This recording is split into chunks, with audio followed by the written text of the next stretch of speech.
Bom dia, meus irmãos, graça e paz da parte do nosso Senhor e Salvador, aleluia. Que manhã abençoada, manhã que o Senhor nos deu, onde nós podemos adorá-lo com toda a liberdade, permitindo que Ele ministre ao nosso coração a sua palavra, para que nós sejamos edificados com uma finalidade e não outra: glorificar ao nome do nosso Deus. É para isso que nós estamos aqui. Eu queria te convidar a fechar os seus olhos aí no seu lugar. Nós vamos iniciar esse momento da palavra do Senhor com oração, pedindo para que Deus ministre sua palavra com liberdade, para que a nossa mente e nosso coração estejam abertas à palavra do Senhor, que Ele, e não eu, fale com você. Amém? Feche seus olhos no seu lugar, vamos orar mais uma vez. Senhor meu Deus, nessa manhã, nós nos voltamos para Ti mais uma vez. Nós nos voltamos ao Senhor para glorificar ao Senhor pelo bem que o Senhor nos tem feito, pelo cuidado do Senhor para com a nossa vida, pela provisão que o Senhor tem derramado sobre os nossos lares. O Senhor não só não tem faltado, como não tem permitido que nós sentíssemos falta de nada.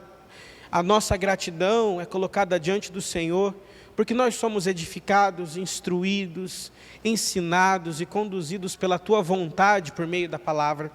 Nós temos a liberdade de, diante do Senhor, abrir a nossa mente e o nosso coração e colocar no altar do Senhor todas as coisas que vêm à nossa mente e ao nosso coração. E a minha oração em especial é que nessa manhã a parábola de Jesus nos edifique, que nós possamos ser edificados mais uma vez pelos Teus ensinos. É isso que eu oro, te pedindo em nome de Jesus. Amém e amém. Hoje nós retomamos a nossa série de mensagens, as parábolas de Jesus, como você já tem acompanhado há algum tempo. E se você ainda não acompanhou ou perdeu alguma das ministrações da série, você tem todas elas disponíveis em uma playlist no YouTube e também no nosso aplicativo ou site. Agora, se você quiser ouvir as ministrações enquanto dirige, enquanto lava a louça, eu geralmente escuto audiobook e ouço podcast lavando louça lá em casa. Eu vou bem devagarzinho. Não sei como é que você faz, mas eu tenho uns toques. Eu primeiro tenho que separar prato, talher, copo, para depois começar a lavar, porque eu bugo se eu não faço assim. Aí nessa brincadeira, uma simples louça de 2 pessoas lá em casa dura 1 hora. Dá tempo de ouvir um sermão, dá tempo de ouvir um podcast. Se você quiser ser edificado por essa série de mensagens, acesse o nosso aplicativo. Lá na aba tem uma nuvenzinha assim, ó, você clica nela, vai abrir o nosso SoundCloud. Lá tem todas as nossas mensagens bonitinhas listadas para você poder ouvir. Se você gosta de podcast, você vai gostar de ouvir também a palavra do Senhor em áudio. Amém? Vamos à leitura do texto. Hoje eu queria falar sobre um tema bem interessante. Nós vamos falar sobre uma parábola, como é que eu posso dizer, sagaz. A gente vai entender isso. O tema da palavra de hoje é uma lição sobre a sabedoria da serpente. Título capcioso, né? Vamos à leitura do texto que está no Evangelho segundo Lucas, capítulo de número 16, versículos de 1 a 13. O Evangelho segundo Lucas, 16, de 1 a 13. Ok? Todos encontraram. Quem encontrou diz amém. Quem não encontrou diz aguenta. Teve um aguenta aí.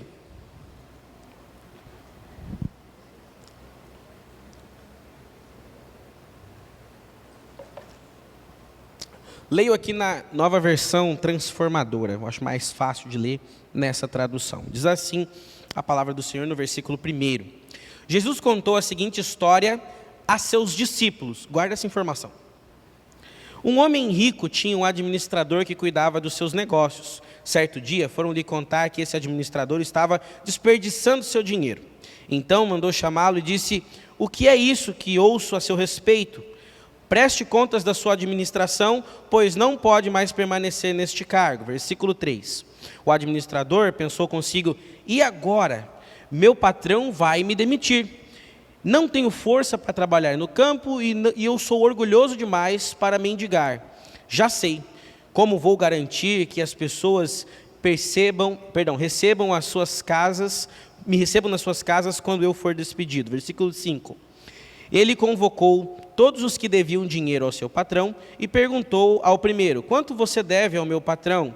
O homem respondeu: devo 100 tonéis de azeite. Então o administrador lhe disse: pegue depressa a sua conta e mude-a para 50 tonéis. Versículo 7. Então você deve ao meu... E quanto você deve ao meu patrão? Perguntou ao segundo. Devo cestos grandes de trigo, respondeu ele. E o administrador disse: tome a sua conta, mude-a para 80 cestos. O patrão elogiou o administrador desonesto por sua astúcia.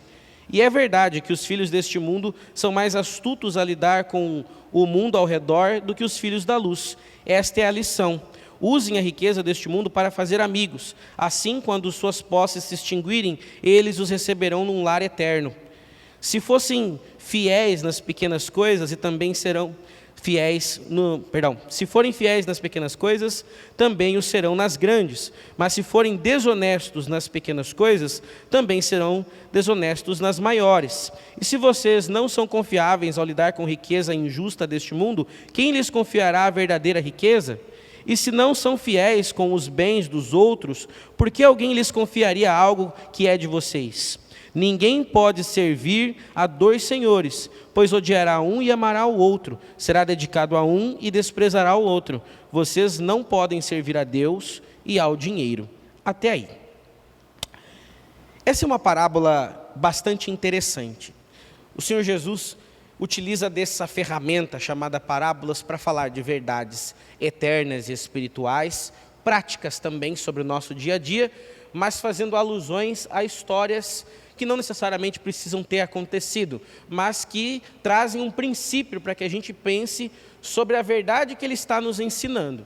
E elas são assim, alusivas, são geralmente amplas de gamas de significados, mas elas têm um propósito muito claro. E apenas aqueles que conseguirem discernir a mensagem do reino conseguem captar essa mensagem. Essa mensagem exige que a pessoa pense. Então Jesus está falando com os seus discípulos. E aqui a gente tem uma diferença significativa para outras parábolas onde Jesus se comunica, por exemplo, com os fariseus ou com os saduceus, com algum mestre da lei, ou então com os gentios, ou então quando ele fala com outros públicos. Aqui Jesus está falando com os seus discípulos. E a lição é uma lição que você pode talvez até considerar corriqueira. Jesus está mais uma vez falando sobre riquezas. Não é a primeira vez que Jesus fala sobre isso. E para muitas pessoas, esse é mais um texto que corrobora o entendimento de uma teologia voltada totalmente para a prosperidade, onde nós podemos entender, talvez, de que Jesus e o reino de Deus estão completamente montados em torno das questões relacionadas às posses, ao dinheiro e à administração de bens. É exatamente aí que mora o perigo, porque para muitas pessoas esse é mais um texto que fala sobre a sagacidade do crente e sobre a necessidade dele de estar astuto a ganhar mais dinheiro. Para muitas pessoas, textos como esses podem ser utilizados para que elas entendam ou alimentem o seu entendimento de que Deus as chamou para serem prósperas e cheias de riquezas. E é exatamente o oposto que o Senhor Jesus está falando. Veja muito bem, antes de nós entrarmos nos detalhes dessa parábola, tá? Em nenhum momento das Escrituras, o Senhor Deus vai dizer assim: olha, eu sou inimigo das propriedades privadas, eu sou inimigo da condição de você ter recursos em casa. Não existe nenhuma abordagem nesse sentido. O que os textos nos deixam claro é que o Senhor condena o amor a estas coisas. Existe uma grande diferença entre você ser uma pessoa prudente e você ser uma pessoa dada ou apaixonada pelos seus bens e pelo seu materialismo. Ok? Existe uma diferença entre essas duas coisas e é sobre isso que se trata essa parábola. Aqui a gente tem Jesus contando uma história que narra a relação de um administrador com o seu senhor. E algumas pessoas até podem relacionar as figuras que estão nessa história com as figuras que a gente tem, por exemplo, na parábola dos talentos, onde a gente tem o proprietário, que é uma representação de Deus, e a gente tem aqueles que administram os talentos. Mas a aplicação aqui é um pouco diferente, porque aqui Jesus não dá margem para que nós entendamos que o Senhor, dono das posses, e aquele a quem as pessoas devem, é uma representação de Deus. Na verdade, ele está falando sobre uma relação comercial, e é a partir dessa relação comercial que a gente entende o princípio. Ok? Tranquilo? Então não dá para a gente olhar para esse texto, em primeiro lugar, e dizer assim: olha, Deus está dizendo: parabéns, administrador astuto, você foi esperto em passar a perna e sair por cima. Não é essa a mensagem, porque o proprietário do texto não é uma paráfrase de Deus. Amém? Tranquilo até aqui? Então vamos avançar. Agora sim, nós chegamos a um breve momento onde Jesus se atenta a passar para a gente detalhes que são pertinentes, e eu quero fazer essa leitura para você. O proprietário, diferente da parábola do administrador fiel, não representa Deus ou Jesus, mas sim apenas alguém que está dentro de relações comerciais corriqueiras.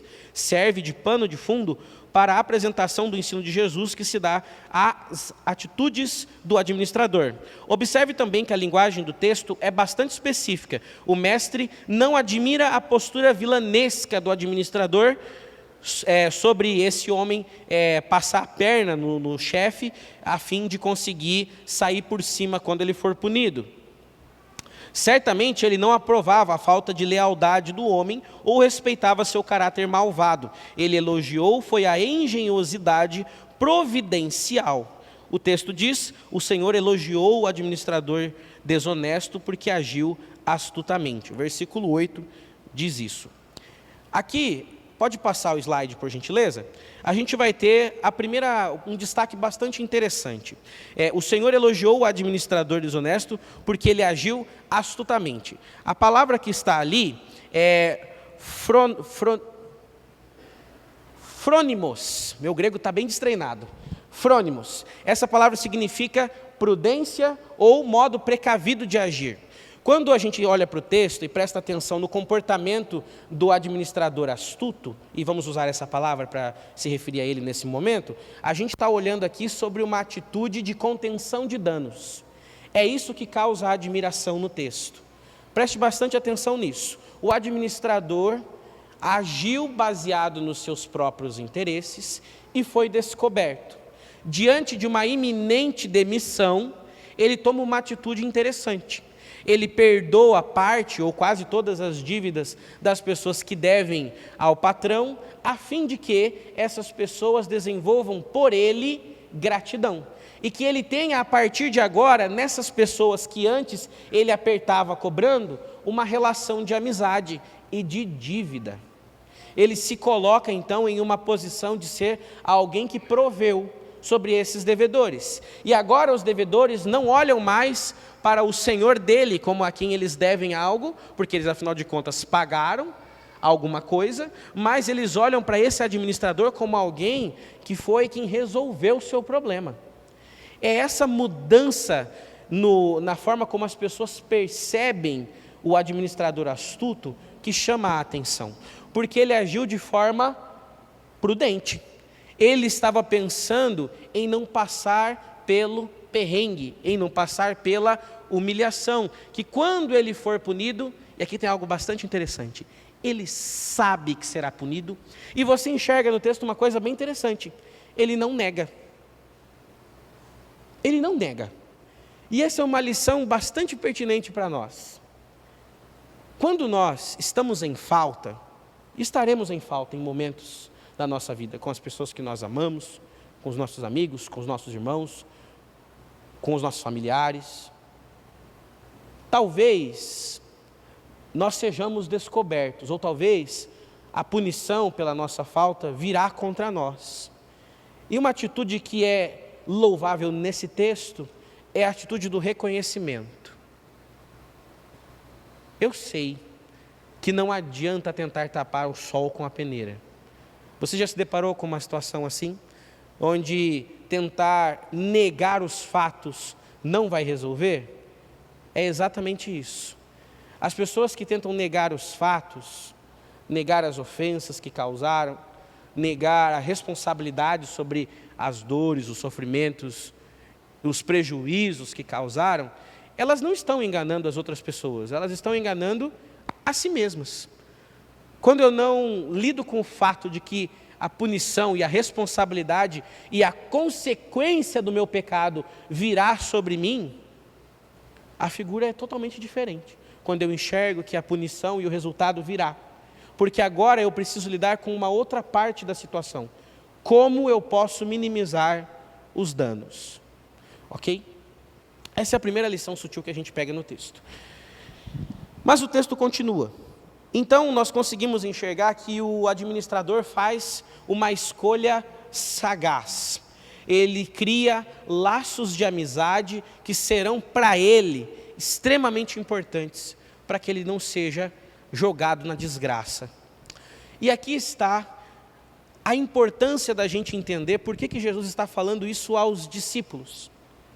Por que Jesus está falando isso para os crentes?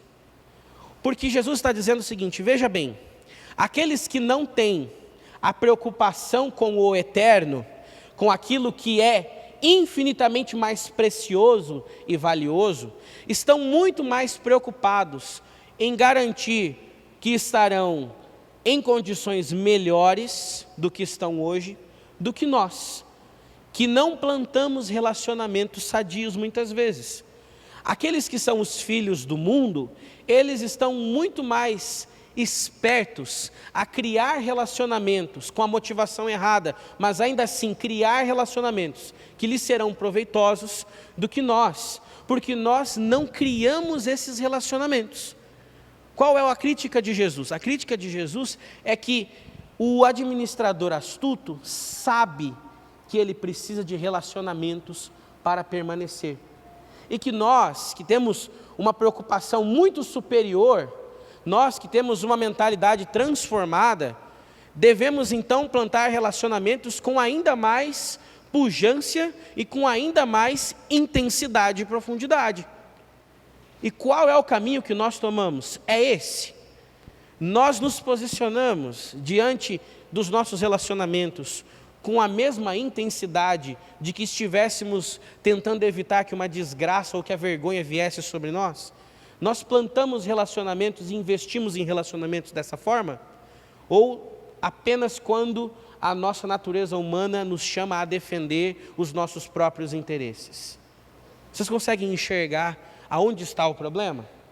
Bom, a partir daí, nós conseguimos enxergar pela fala de Jesus, pelo menos 3 lições sobre esse texto que nós podemos aprender da parábola para que nós possamos aplicar na nossa caminhada com Deus. Afinal de contas, essa é uma parábola com ensino para os discípulos. Então, se você é discípulo, me acompanhe. A primeira lição é: o dinheiro deve ser usado para o bem dos outros. E aqui eu vou fazer aquela minha dinâmica de pastor. Você repete comigo? O dinheiro deve ser... Pode projetar para a gente aí, Dudu? O dinheiro deve ser usado para o bem dos outros. Pare e pense. O quanto da nossa administração nós fazemos pensando nas relações que a gente tem com outras pessoas e na possibilidade de abençoar outras pessoas? O quanto a gente faz por isso? Porque dentro da mentalidade da lei, do cumprimento da lei mosaica, a lógica é bastante simples. Você se compromete com 10% da sua arrecadação, ou com porcentagens maiores, dependendo do dízimo a que se refere quando a gente está falando lá do Antigo Testamento. Mas você se compromete em 10% e você já fez a sua parte. Você se compromete com a sua OMF e está tudo bem. Então eu tenho meu dízimo, meu OMF não me enche o saco e não me pede mais nada. É assim que funciona a mentalidade legalista. Mas a ideia de Jesus estar falando é que os nossos recursos, eles não são só por nossa causa. Eu gosto muito de lembrar da cena da multiplicação dos pães e dos peixes. Quando então Jesus está ensinando no monte e enxerga que tem uma grande multidão de pessoas e os discípulos estão ali à volta, eles se aproximam de Jesus e dizem o seguinte: mestre, são muitas pessoas, vamos liberar o povo para eles irem para casa comer? Porque não tem comida para todo mundo e já está dando a hora do pessoal querer comer alguma coisa. Então Jesus vira para os discípulos e diz exatamente assim: o que vocês têm aí? Presta atenção que na fala de Jesus ele não diz assim: vocês teriam alguma coisa que vocês gostariam de ofertar? Alguém sentiu no coração de partilhar do que tem? Sabe uma coisa interessante sobre Jesus? Ele conta com o recurso dos discípulos. Ele não pede. Ele não consulta. Ele provê justamente para que ele possa utilizar da sua vida.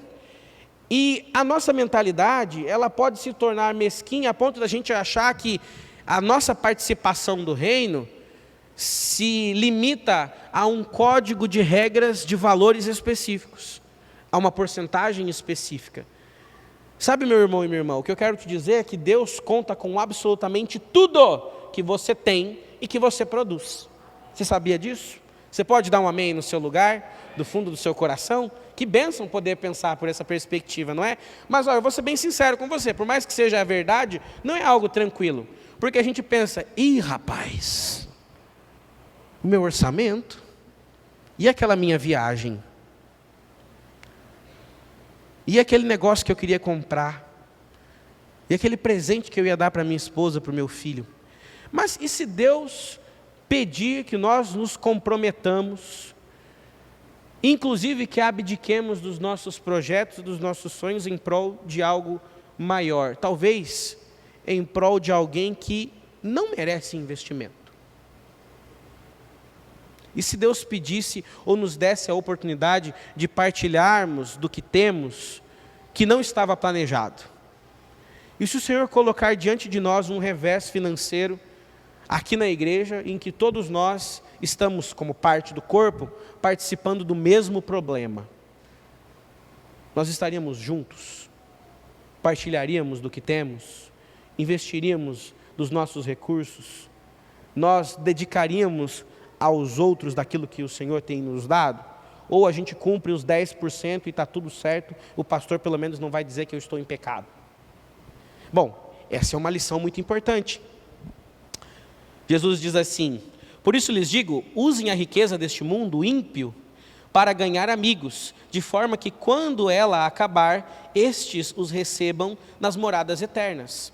O que o texto está dizendo é: invista nas pessoas.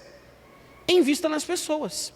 Porque o investimento que a gente faz com dinheiro aqui, para que seja viável um acampamento, um retiro, um culto, um evento, é uma semente para algo que será plantado pelo Senhor e colhido eternamente. É por isso que a liberalidade, ela faz parte da vida do crente. Porque ele entende que as coisas funcionam por conta do engajamento pujante deles. Sabe uma coisa muito interessante que não acontecia na igreja primitiva lá em Atos, capítulo de número 2? Não existe no texto em nenhuma linha ou entrelinha a expressão cantina. A gente não enxerga lá os discípulos e os apóstolos fazendo uma cantina para poder abençoar uma família que estava precisando de recurso. Porque as pessoas que investiam não precisavam levar um lanche ou um café da manhã para casa para poder investir no reino e nas famílias que precisavam de apoio. Elas simplesmente entregavam. Nós estamos maduros para investir assim? Asterisco para a nota do pastor: não estou demonizando cantina, eu estou falando sobre o coração de quem contribui. Em linhas gerais, é um absurdo que a gente precise vender algo para você investir no reino. Você entendeu a lógica? Fechada essa lógica, o que nós fazemos muitas vezes por meio de cantinas e tudo mais, são ferramentas para que a gente consiga também te servir, mas gerar um alcance maior. Beleza. Mas a grande questão é que o nosso coração, diante da necessidade do investimento, é sempre abundante, é sempre generoso. Deus abençoa o coração generoso. Deus sabe que nós temos algo, porque foi Ele que deu, e Ele quer contar com isso. Essa é a mensagem desafiadora. Isso, para Jesus, é a prosperidade astuta, implantar na vida de outras pessoas com os nossos recursos. É difícil, né? É embaçado fazer isso. Eu sei. Mas olha, as lições não se resumem apenas a isso. Nós também somos administradores dos bens de Deus. É a lição número 2. E aí você vai ler junto comigo também. Nós somos administradores. Maravilha. A ideia aqui é que nós recebemos do Senhor para administrar coisas que são maiores do que a nossa própria existência. Você já ouviu inúmeras vezes que quando você partir, você não vai levar absolutamente nada daqui. Não vai sobrar uma palha, R$1, um item de coleção, algo que você cultivou como hobby, não vai sobrar nenhum patrimônio para você. Tudo que ficar, ficará para quem está vivo. Aquilo que nós temos e que recebemos em vida, serve para que nós possamos partilhar e servir. Deus está acima de toda a propriedade. Tudo pertence ao Senhor. Nós dizemos isso tranquilamente. Mas nós servimos as pessoas e a Deus com essa mentalidade?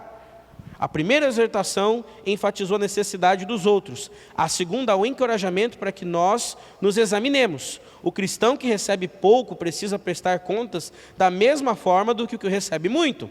Ambos terão que prestar contas sobre aquilo que fazem com os recursos que recebem. O caráter verdadeiro se mostra como uma pessoa lida com as coisas pequenas. Quem é fiel com o pouco, também é fiel no muito. Quem é desonesto no pouco, também será desonesto no muito. É mais ou menos a seguinte lógica: se a sua vida financeira está uma bagunça, não vai ser aumentando a sua renda que a bagunça vai ser resolvida, necessariamente. A mudança de mentalidade e a visão precisa ser reprogramada, para que então você consiga resolver os problemas e consiga viver com abundância. Agora, você já deve ter visto gente dizer assim: se eu tivesse mais, eu ajudaria o Ministério X, eu investiria em missões. Sabe por que isso normalmente não se cumpre?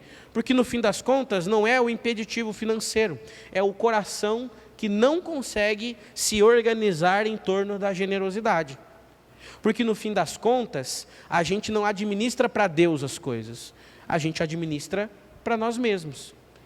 Isso é bem difícil de aplicar. Porque servir a Deus com os nossos bens, com os nossos recursos, é desafio suficiente para que a gente olhe para tudo aquilo que nós recebemos e a gente enxergue não apenas a nossa vida, mas quem nós podemos abençoar, quem está à nossa volta. Veja, o administrador astuto faz exatamente tudo isso que eu acabei de falar com uma finalidade por trás: que ele seja acolhido, recebido e cuidado em seguida. Nós temos uma motivação muito superior: a vida de pessoas sendo resgatadas. Não seria dedicação maior, então, que a nossa colaboração, contribuição e entrega seja proporcional? Sim ou não? Esse é o grande questionamento de Jesus, e esse é um porquê dessa parábola ser um desafio tão complexo para os discípulos. O que nos leva, então, ao terceiro item, a terceira lição que a gente tem no texto. Pode passar, por gentileza. Não permita que o dinheiro ocupe o lugar de Deus. Vamos ler juntos? Não permita que o dinheiro ocupe o lugar de Deus. Esse é uma das partes que mais me entristece, sendo bem sincero. Porque a gente vive hoje no que a gente pode chamar de um pêndulo de frustração. Quem fala sobre isso, eu já disse algumas vezes isso aí no culto jovem, já falei a rodo, é o pêndulo de Schopenhauer. A gente sai da ânsia de ter para a frustração ou o tédio de possuir. Nós vamos do pêndulo da frustração, da ânsia de ter, até a frustração de possuir, porque nós somos instruídos a ansiar cada vez mais coisas materiais, como se essas coisas validassem a nossa prosperidade. É mais ou menos assim: eu entendo que alguém está bem de vida se ele tem um carro novo. É ou não é assim que as pessoas entendem? A gente sabe que alguém ganhou dinheiro porque ele falou e comprou uma casa melhor. Ou que alguém está bem de vida porque a gente olha o Instagram e a pessoa está viajando de novo. Sei que você conhece gente que viaja bastante, né? Mas a gente mede assim. A gente até brinca com a pessoa. A gente estava enchendo o saco do pastor Fábio, que ele estava de férias esses dias, foi para os Estados Unidos, né? Mas, assim, brincadeiras à parte, a gente mede as coisas assim. E a gente cria, então, uma ânsia de possuir aquilo que nós não temos. E quando a gente constrói aquilo que nós não temos, a gente logo arruma uma outra coisa para a gente querer de novo. E quando a gente tem uma coisa que a gente queria, e a gente não tem algo que a gente não tem, a gente vai procurar outra coisa para querer. Eu estava vendo sobre isso, a crise da Apple, na última semana, porque foi lançado no finalzinho de setembro agora, o iPhone 16. Se você não se importa com tecnologia, você não está nem aí para isso, estamos juntos, está tudo bem. Lá, e saiu um último iPhone que lançou, e aí a galera comprou. Só que quem comprou e foi fazer o review, ou quem comprou e chegou em casa e abriu, viu que o iPhone 16 é a mesma coisa que o 15. Não tinha nada de muito inovador, porque na verdade o que eles prometeram para a gente é o seguinte: vai ter uma inteligência artificial que vai mudar a sua vida, vai ser igual o Homem de Ferro. Você vai falar com o iPhone, ele vai fazer todas as coisas e tal. O Apple Inteligência. E o telefone não veio com a função porque ela não está pronta. E a gente então olha para aquilo ali, aí você vê a galera comprou a parada, é o último que saiu, o recurso que é novo não tem, e a pessoa olha para o antigo e fala, é a mesma coisa. Eu abri o meu YouTube e coloquei lá a sessão, eu gosto de tecnologia, entrei lá, quase todos os reviews que eu achei eram comparações entre o 16 e o 15. Por que vale a pena ficar com o iPhone do ano passado? Essa frustração que deixa todo mundo revoltado, e as ações da Apple já sentiram o impacto desse lançamento, nós estamos moldados a ansiar sempre mais, porque nós queremos possuir mais, mas isso tem uma origem muito importante. A gente acaba colocando nas coisas que nós possuímos o lugar de Deus. Então nós só vamos ser felizes quando a gente conseguir fazer aquela viagem, comprar aquela casa, ter aquele carro, ganhar aquele tanto de dinheiro. Nós só vamos conseguir contribuir e ajudar na igreja quando as coisas estiverem sob uma perspectiva financeira muito mais confortável. E nós também nos modelamos a enxergar e a julgar a nossa vida e a dos outros pela perspectiva do ganho financeiro. Olha que interessante. Se a gente descobre que o fulano A, ou B ou C ganha mais, a gente muda às vezes até o tratamento com a pessoa. Isso é terrível, porque no fim das contas o que a gente está olhando é para aquilo que a gente produz materialmente, e não pelo valor que as pessoas têm por aquilo que elas são em Deus. E a gente muda também o nosso entendimento sobre o que Deus está fazendo sobre nós. Então só é bênção de Deus se existe abundância financeira. Deus só está me prosperando, ou só está fazendo a sua obra na minha vida se eu tenho abundância financeira. E aí a gente usa aquela velha frase, meu Deus é o Deus do ouro e da prata. Que a gente usa para dizer assim, meu Deus vai me dar dinheiro. Que é a forma da gente dizer, Deus não vai ter filhos pobres. Se você é pobre, então está faltando Deus, talvez. Porque a nossa lógica se modela, então, pela perspectiva do dinheiro. E aí sim, nós torcemos os nossos relacionamentos, então, por causa do dinheiro. Você enxerga como que é fácil a gente entrar por esse caminho?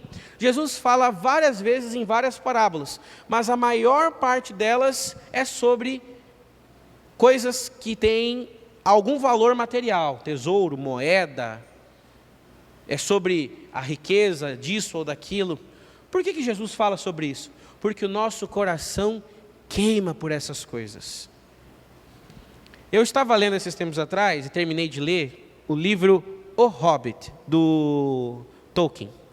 E nesse livro tem um personagem que aparece na história, que é um dragão chamado Smaug. E os dragões, no universo que esse autor criou, eles são atraídos pelo dinheiro. E quanto maior a ganância das pessoas e mais dinheiro elas acumulam, mais riquezas elas têm, mais elas atraem a ira do dragão. É interessante essa paráfrase entre o dragão, que significa a perdição, e ele toma tudo que as pessoas têm de mais importante, que são as suas riquezas. Na história, se você não leu, tem uma raça de anãos e eles acham muitos tesouros numa montanha e eles vivem então em função daquele dinheiro, daquela riqueza, daqueles tesouros que eles acumularam, e eles vivem em torno daquilo, e então eles são advertidos: abandonem o amor pelas riquezas. O amor pela riqueza atrairá a perdição dos anãos, o texto diz. E então é exatamente o que acontece. O amor pelas coisas faz com que praticamente uma espécie inteira seja extinta. E sabe qual é a paráfrase disso com a nossa dinâmica? É o amor pelas coisas que nós possuímos tira os nossos olhos sobre as coisas que realmente importam. O amor sobre as coisas atrai exatamente aquilo que gosta das coisas. Gente que gosta muito de possuir e de ter coisas, atrai gente que gosta de possuir e ter coisas. Gente que gosta demais, que aprecia demais o tesouro que acumulou, em algum momento vai atrair alguém que gosta daquilo que você tem. Porque nós todos temos a ânsia de possuir o que não temos. Vocês entendem como é o ciclo? É por isso que o pecado do amor ao dinheiro é um pecado de servidão. Quem vive em função de dinheiro, de posse, de questão material, tem um novo senhor, o dinheiro. Então, no dia que na igreja em que essa pessoa congrega, a palavra não for de vitória, ela vai procurar outra igreja. No dia que a igreja não falar sobre riquezas, sobre prosperidade, ela vai procurar outro lugar que fale exatamente o que ela quer ouvir. Porque ela está buscando o Senhor dela, o dinheiro, não o Senhor dos senhores. Você entende o perigo disso? Essas são as lições que nós aprendemos. A mensagem verdadeira e o tema constante do ensinamento é que nós precisamos lidar com isso. Como é difícil os ricos entrarem no reino de Deus. Versículo 24 de Mateus 6. Vocês não podem servir ao Deus e ao dinheiro. Versículo 33 do mesmo capítulo. Busquem, pois, em primeiro lugar o reino de Deus e a sua justiça. Em momento algum, Jesus fez ou disse alguma coisa que encorajasse seus discípulos a prender seus corações e as suas esperanças à prosperidade material ou a posses de terras. Na verdade, todas as parábolas que mencionam o dinheiro transmitem uma mensagem oposta. As coisas que nós recebemos do Senhor, elas estão sobre a posse do Senhor. E quando nós servimos a Deus, Deus faz por meio daquilo que nós temos e somos. Por isso que nós não nos apegamos àquilo que nós construímos, mas sim à obra que Deus opera em nós. E eu tenho uma frase de encerramento que diz assim: o maior investimento dessa vida está em investir em pessoas. Os filhos da luz investem em relacionamentos para que eles frutifiquem graça de Deus. Essa é a verdade. Sabe por que nós investimos, nos movemos e fazemos tanto do que temos? É porque nós queremos que o reino do Senhor avance. Nós queremos que as pessoas que estão à nossa volta conheçam a Jesus e sejam transformadas pelo poder do Evangelho. Mesmo que isso seja para nós um desafio de abnegação e de entrega. E é sobre isso que eu queria que nós orássemos agora no final do culto. Eu te convido a ficar em pé no seu lugar. Administrar a vida é o nosso maior desafio. Nós precisamos aprender no final da nossa infância a administrar o nosso tempo, os nossos recursos, o nosso conhecimento, para que nós possamos construir algo para a nossa vida, para a nossa própria história. Viver nessa vida também inclui administrar recursos. Mas existe algo nessa caminhada que exige de nós fé e fé verdadeira. Confiar de que Deus é o maior interessado na sua vida e de que absolutamente nada faltará. De que mesmo que as coisas e os reveses da vida venham sobre você, o Senhor não deixará faltar. Então o teu coração não precisa se prostrar diante do dinheiro. Você não precisa torcer os seus relacionamentos e a sua perspectiva de reino a fim de garantir a sua subsistência. Mas sim, você precisa confiar em Deus e investir por meio daquilo que Deus te deu na vida de outras pessoas. Os nossos relacionamentos são os bens mais preciosos que Deus nos deu. Essa é a grande lição tirada da história do administrador astuto. No fim das contas, o grande e maior tesouro guardado nessa existência são os relacionamentos que nós possuímos. Os filhos do mundo já entendem que quando as suas forças não conseguem avançar, eles podem tirar das pessoas, mas nós podemos investir nas pessoas para que a colheita seja ainda maior no reino de Deus. Que Deus te abençoe.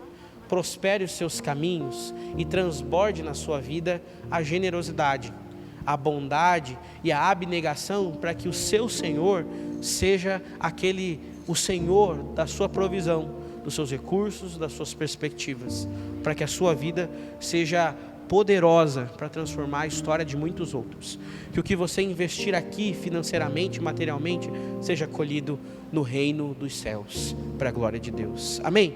Feche os seus olhos, vamos orar. Senhor Jesus, muito obrigado pela palavra do Senhor, obrigado porque o Senhor ministra sobre nós as suas verdades, e nós confiamos nisso, e nós te pedimos que o Senhor nos ajude a cumprir a sua vontade, que o Senhor nos auxilie a sermos fiéis e diligentes na administração da nossa vida, visando algo muito maior do que os nossos próprios interesses, a vontade de Deus.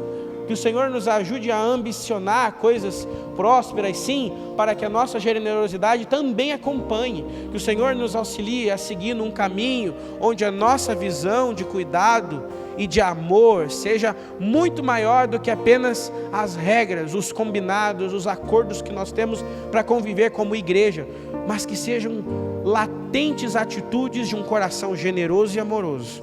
Eu te peço em nome de Jesus, nos ajude a investir mais, a orar mais, a entregar mais dos nossos recursos, que não são só dinheiro, também envolve trazer para dentro de casa, receber pessoas que nós vamos precisar investir daquilo que nós temos e daquilo que nós somos, que nós possamos investir em relacionamentos para que a colheita seja eterna. É isso que eu te peço, Senhor. Não nos permita nos tornarmos mesquinhos, mas que sejamos os discípulos que plantam e frutificam para a glória de Deus. É assim que nós oramos no nome santo de Jesus. Amém e amém.